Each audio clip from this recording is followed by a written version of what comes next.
Saya baru balik daripada Vietnam. Di antaranya menandatangani MOU yang telah pun MOU itu tamat pada bulan April 2024.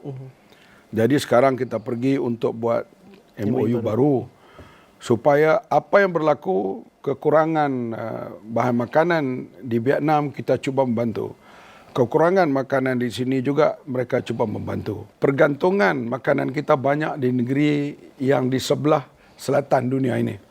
Jadi kita bersama dengan ASEAN, China, kemudian New Zealand, Australia, Brazil, Argentina, Pakistan, India, semuanya kawasan yang agak south dan dari segi laluan bekalan makanan itu kita tidak berapa terjejas.